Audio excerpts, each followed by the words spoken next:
Hey everyone! Lily here once again, and this time I'm going to share how I did the set design for my Tsurumi Island Theme Kalimba cover.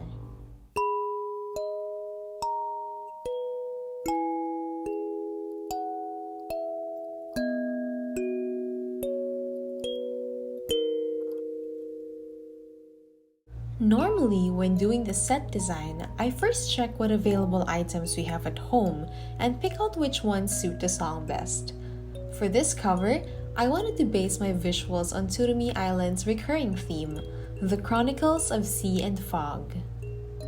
I find fabrics really easy to use in communicating a certain feel or environment, and they also make a great base for a one-dimensional set design.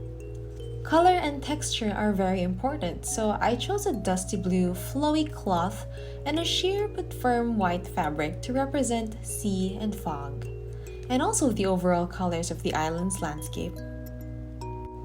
Next part is setting the foliage, plants, flowers, and other things that can represent the island's landscape features. I start with these purple thingies I randomly found at home. They have a really strong color, so it's best to lay them out first and use them to set the overall foliage structure.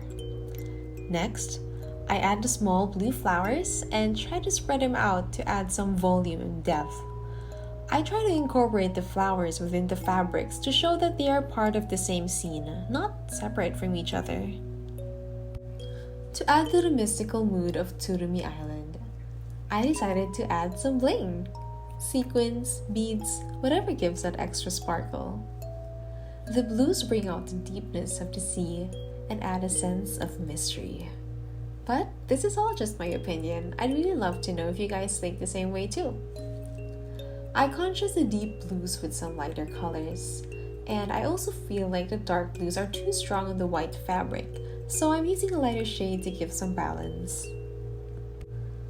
Going further up, I'm using smaller beads, light blue ones because Tsurumi Island's colors are predominantly bluish green. Lastly, I add some clear beads at the very top to create some sort of a gradient, but still adding some bling and texture to the whole scene. At this point, I felt like the right side was a bit heavy to look at, so I pulled it down a bit along with the rest of the stuff. Just a little bit of fixing here and there and we're almost done. Did you guys enjoy watching my process video? If you like seeing content like this, consider hitting that like and subscribe button. It was so fun to share with you my thought and design process for my videos, and I really want to know what you guys think about this, so please leave a comment below. Reading your comments makes me so happy. And with that, we're done! I am now ready to play the kalimba and record my videos. Thank you so much for staying until the end. Until next time!